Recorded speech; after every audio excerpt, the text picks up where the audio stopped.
Hello and welcome. My name is Pete Braley. This is the Pete Braley Show, and thank you for joining us. Our guest today is no stranger to the people who watch sports here on New Bedford Cable Network. He is our lead play-by-play announcer, someone that I've had the pleasure of working with. Joe Cabral will join us today. The NFL Draft is coming up in football, and Joe's become my go-to guy to figure out who the Patriots might take and how the draft is going to go. So we'll talk to him about that in just a few minutes. First, I love collecting these. This is a list of some strange laws that are still on the books in some states here in America. Did you know that in St. Louis, women should sleep fully clothed if they expect a fireman to rescue them from an overnight fire? It is illegal in St. Louis for a fireman to rescue a naked woman or one wearing a nightgown. And the thing I always point out is there must have been a reason that they created this law. Kind of makes you wonder, right? In Indiana, it is unlawful to take a fish out of the water using your bare hands. I guess you got to give the fish a chance. I don't know. In Rochester, Michigan, all bathing suits are supposed to be inspected by the head of police. Do you think the chief of police in Rochester, Michigan goes around every Memorial Day? In Massachusetts, here at home, it is illegal for a husband to snore unless all the windows in the house are closed and securely locked. It's still on the books in Massachusetts. In Nacogdoches, Texas, there's an onion curfew for young women. Under no circumstances are they allowed to have any raw onions after 6 p.m. Again, there must have been a reason, right? And in both Oklahoma and Ohio, both states, you cannot make faces at a dog. Again, I have to wonder why. My guest today is Joe Cabral, who is no stranger to you if you watch sports here on New Bedford Cable Network. He's our lead play-by-play announcer. He is New Bedford's Joe Buck. That's what you could say. Joe, welcome to the show. Yeah, that's a great compliment. I'm New Bedford's Joe Buck. I'll take that, though. I'm Joe Cabral, but Joe Buck, he's outstanding. All right. You and I have known each other. I was trying to think, was it the 70s, at least the 80s, right? 80s, yeah. All right. We knew each other at WMYS back when that was a thing, right? And WNBH, obviously. Right. And you worked there, plus then you went to WBSM to do some sports? Yep. Right. And now you're here doing, you've been with New Bedford Cable Network for how long? About 20 years now. 20 years. We've been doing sports since the early 2000s. I believe it was 2001 we started. And back then we basically just did football and basketball, boys basketball. But then over time, as you well know, Pete, we've expanded into everything else. We've done girls basketball for years now. Yes. We do baseball, we do softball, You introduced me to wrestling. Lacrosse, we do wrestling, we've done field hockey. We've done every sport other than track at New Bedford High. Right. We've done every sport. Do you have a favorite? Yeah, I never asked you this. Yeah, I love football, obviously. Yeah, I love football. Football's for calling a game, baseball is a lot of fun. Right. Because it just has that natural pace. That's my favorite. Yeah, plus, you get to be a storyteller. Yeah, you get to be a storyteller. But I love football. I love hockey. It's just we don't get as many opportunities to do it. Because there aren't a lot of teams anymore. That New Bedford is no longer one of the teams participating here locally, so we don't do hockey as much as we used to. We do football, of course, every week, which is a tremendous amount of fun once the season starts. And then baseball and softball are a lot of fun, but football, I would say, from a broadcast perspective of what we do a lot of. Right. You seem to know a lot about volleyball, too. Is that from your own kids? That's my kids. My daughter especially played volleyball. She played volleyball at Greater New Bedford Voc Tech. So she helped me learn a lot about volleyball. But we started doing volleyball pretty early on. So I wouldn't say right at the start in 2001, 2002, but a few years in we started doing it. And if you remember, Steve DeRossi, obviously. Yes.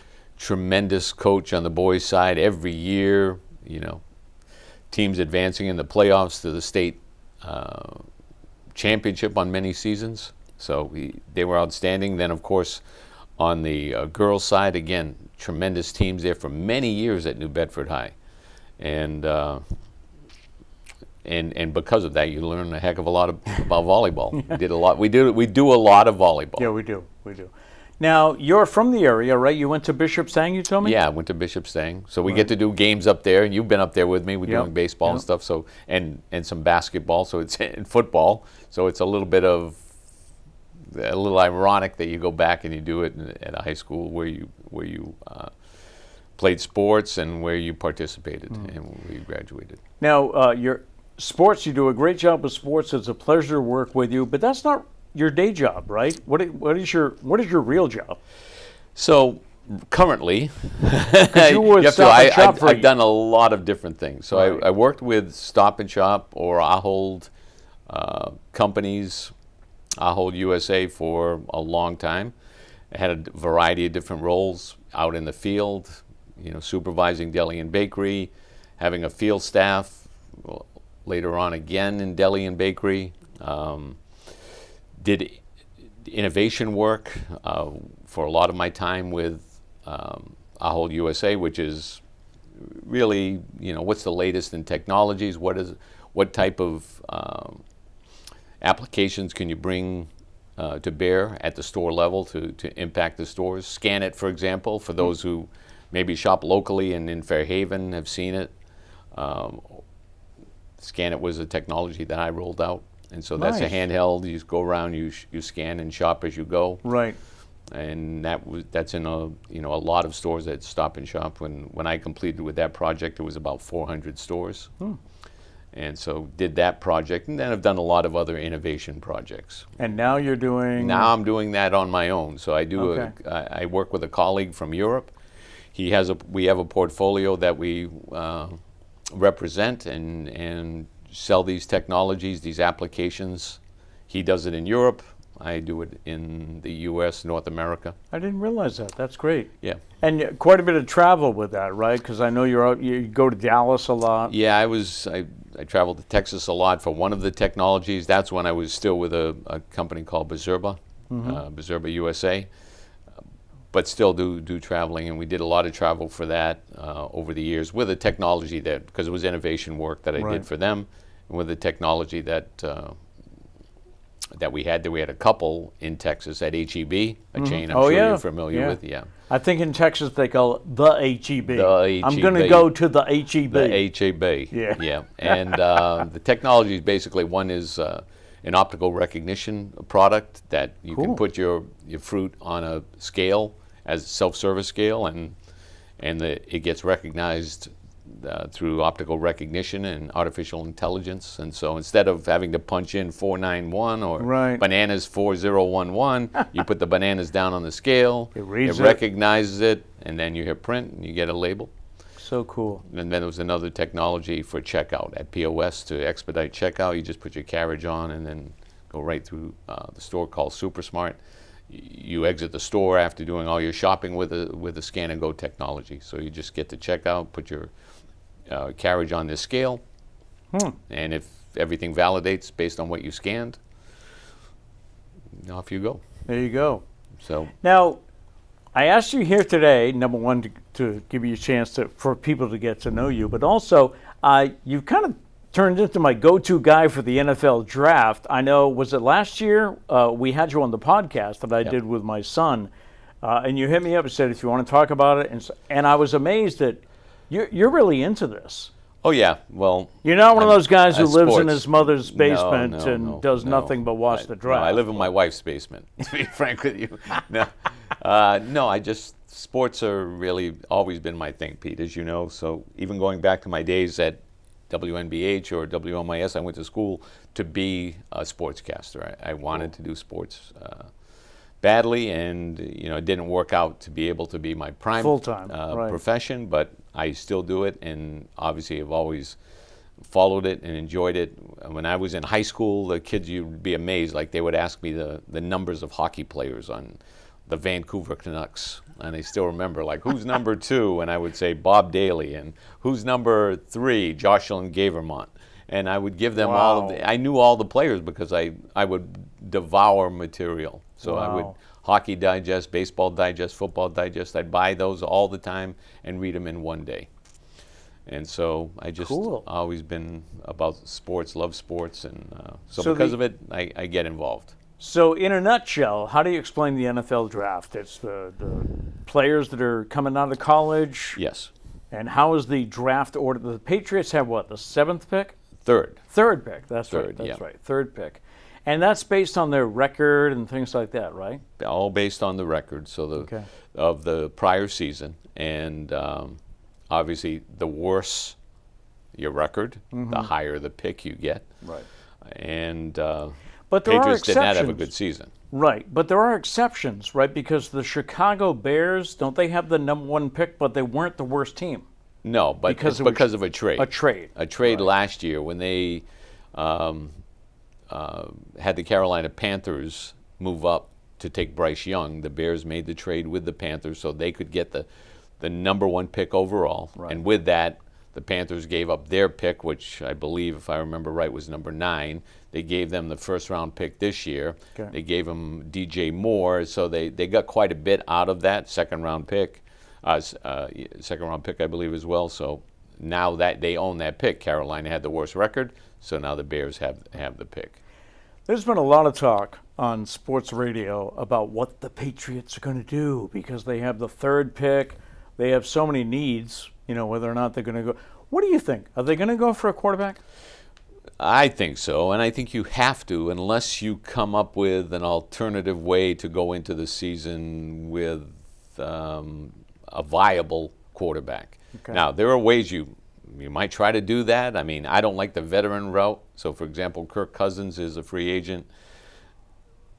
I don't like that. Baker Mayfield he's a free agent, but Right. might go back to Tampa. But I wouldn't like those options. And the reason is because, one, those are costly options and they're middle tier guys. You rarely get to the top of the draft. The Patriots have not been that high since Drew Bledsoe was the number 1 overall pick. Because they've been so good. Yeah, when you're good or when you're in the middle, that mushy middle is also probably even worse than being good. Okay. Because you're just in that 15, 18 range, and quarterbacks they're not available in that range generally. Right. So that's why last year, for example, Carolina moved up to get the number 1 pick because they figured at 9, I'm not getting the guy I want, so I got to Right. go all out to get the guy I want. Now, you've done a couple of mock drafts, right? Yeah. Explain what a mock draft is. Well, it's very popular now. Mock draft is simply you go through the draft picks. Yeah. There are You play simulators GM. online. Yeah, you Yeah. play GM. There are simulators online that you can use at PFF, Pro Football Focus, Pro Football Network. There are different ones that are out there, and you can do it. You do your own draft. So if you do the research, you allow the computer to pick the other teams, or you can do every one, if you want, but really it's counterproductive. So you let the computer, the AI, make the other picks, and you make your picks. And it's a lot of fun. Certainly a lot of fun for a few rounds at least, where you can say, I know this guy, look, what could I do here? And you mentioned they have a lot of needs. So this year especially, when you look at those first few rounds, you can say, okay, we need to fill this hole, we need to fill that hole, and here's one more that I would like to fill. So what do you think will happen? Should we look at your mock drafts? Yeah. Okay. I mean, I did 3. Okay. So what I did was, the first one, the first 2, I took one of the 2 quarterbacks that we think will be left at number 3. So there are 3 top-tier quarterbacks for this draft. Caleb Williams out of USC. Mm-hmm. He's been pretty much thought of as the consensus number 1 pick since last year. Okay.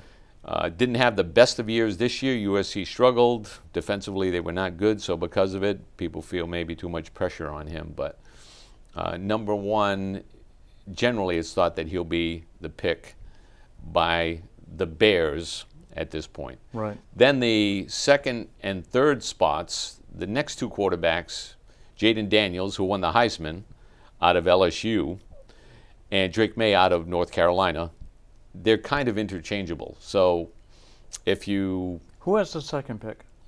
The second pick is Washington. Washington. So Okay. really, for the Patriots, they're in that third spot. They're going to get one of the three guys. So Okay. I would say Caleb Williams is going to stay as the number one overall pick, though there has been a little momentum lately to think that some teams might, if they got into that spot, not the Bears, but someone else, maybe if they traded with the Bears, or maybe the Bears rethink it and go for Jaden Daniels, just because he won the Heisman Trophy and had the best season of the three this year. Okay. Caleb Williams is looked at more like a Patrick Mahomes style, off platform, can make all the throws at the wild arm angles, and because of that, it's most people think he'll still be number one. So if you look at the first two drafts that I did, I alternated between saying Drake May would be available or Jaden Daniels. All right. And so if you can see those on the screen, you'll see that if the Patriots get in this first scenario Jaden Daniels out of LSU, then you get to the second round, which is pick 34. So at pick 34, it's a high pick still. It's just into the second round, it's because still if you considered think, high? because obviously you've only got 32 teams, so you're talking about you're right at the top of that next round. And so it's wide receiver or tackle.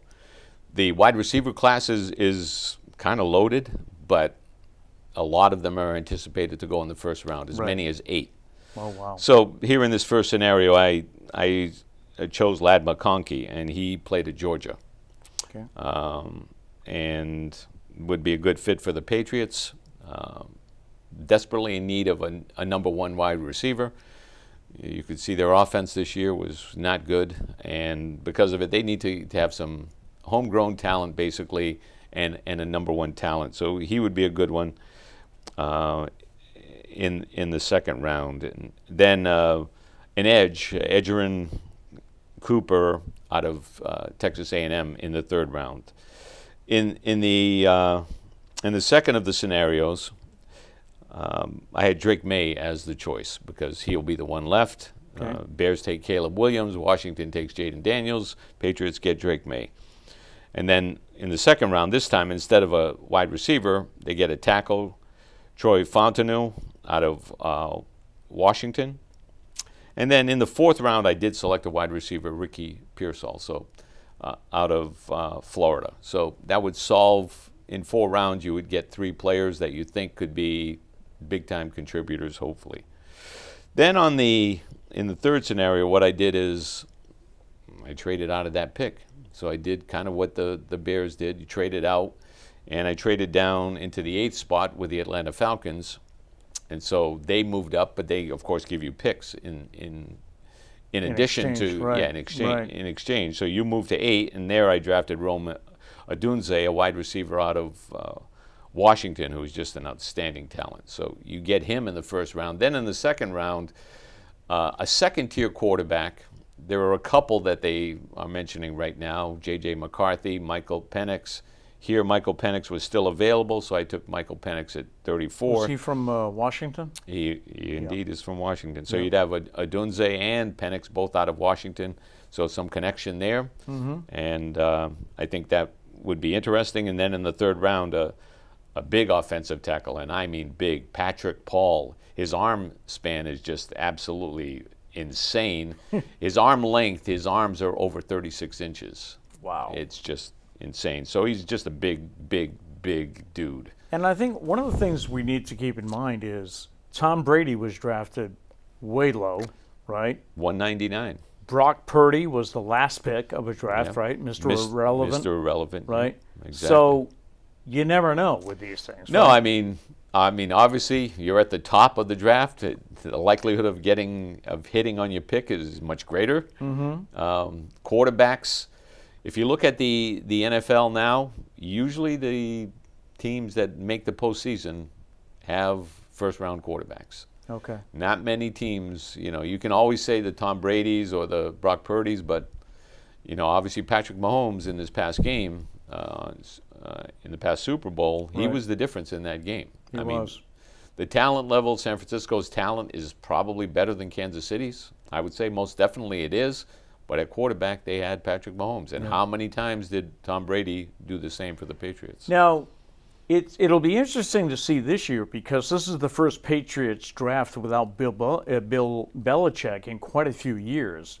Yes. He had a history of trading away picks, didn't he, to get more? He liked to trade down, what they call trade down. So you trade down, you move down spots, and when you move down, you get additional picks. More picks. So in the scenario that Do you see them doing that this explained, year?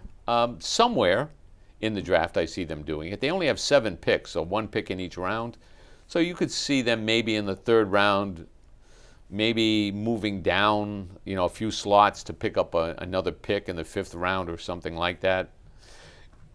So typically that's what you would see. So the whole strategy behind moving down is you're looking at your board. So everybody has a draft board, and they try to put that in order. Mm-hmm. Then, of course, they also know their needs. So, Patriots have a lot of needs, but they have key ones at wide receiver, tackle, and, of course, at quarterback. Right. So when you set up your draft board, you might look at a spot and say, okay, this team's calling me. They're 4 picks away. I'm dropping down from 34 to 38, let's say. And I'm looking at my board, and there's 5 guys that I have almost the same scores on. And I like them all, and I'd be happy with, any of them, or maybe 4 out of the 5, and I'll take the chance.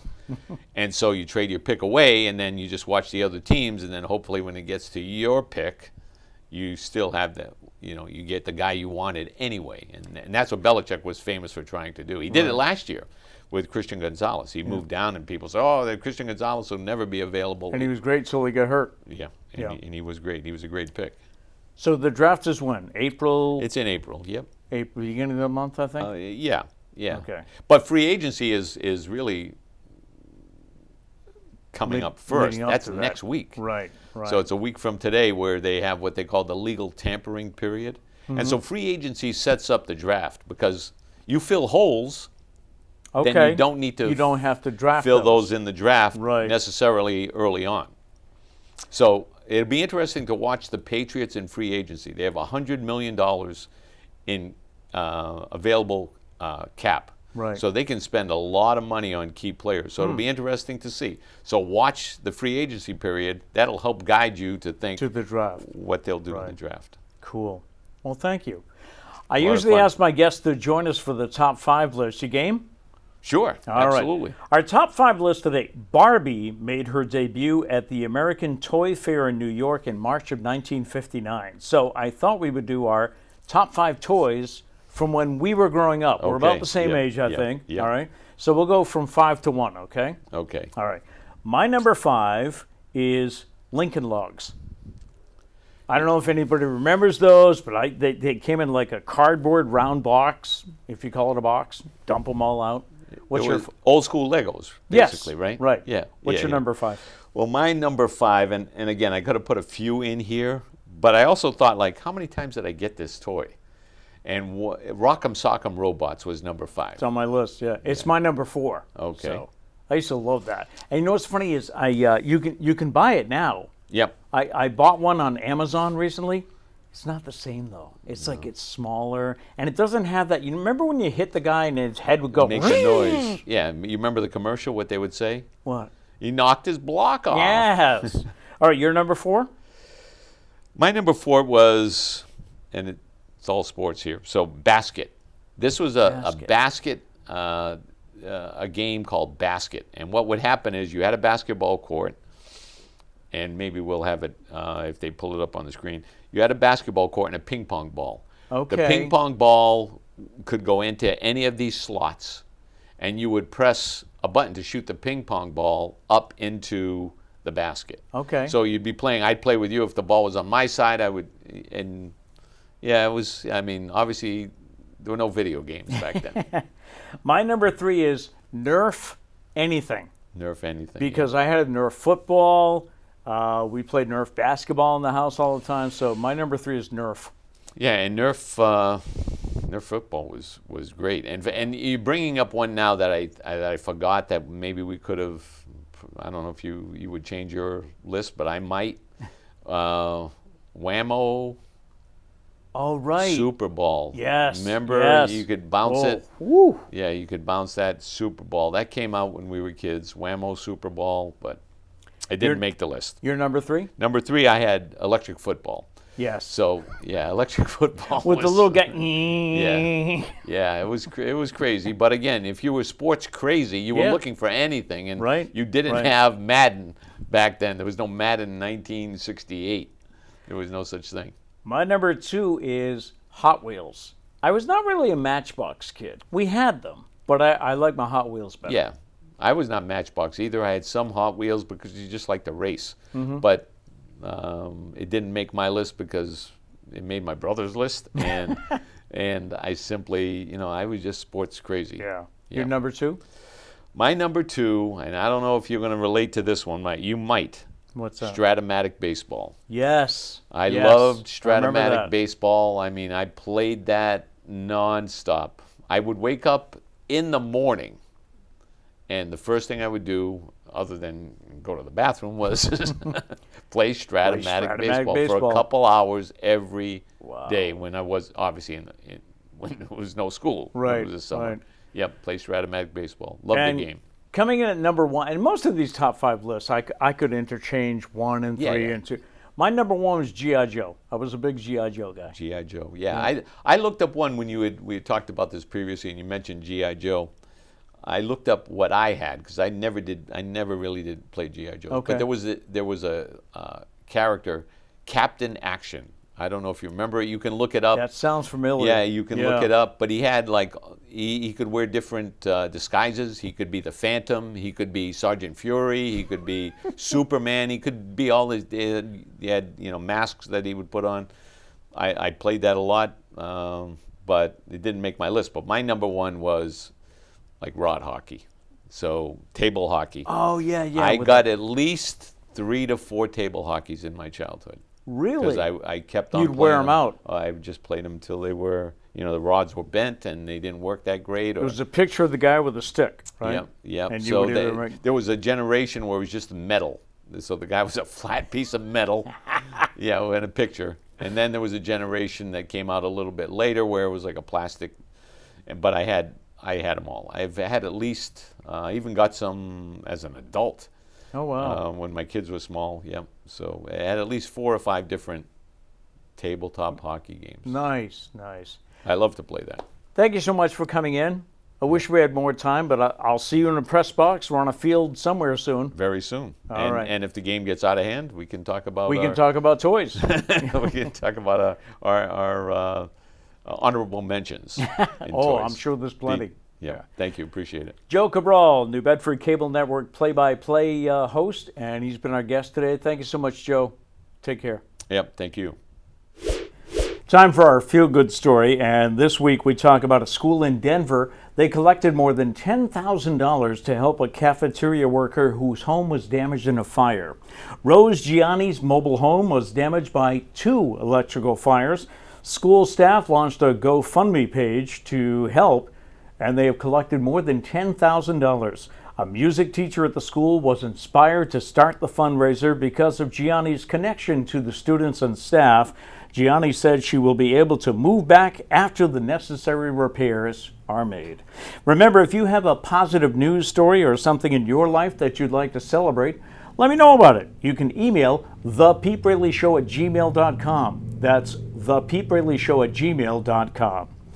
Thanks once again to Joe Cabral for being our guest today. It is time to wrap up. We leave you with our thought for the day, which this month comes from Tony Robbins, the motivational speaker. Tony once said, "Stop being afraid about what could go wrong and start being excited about what could go right."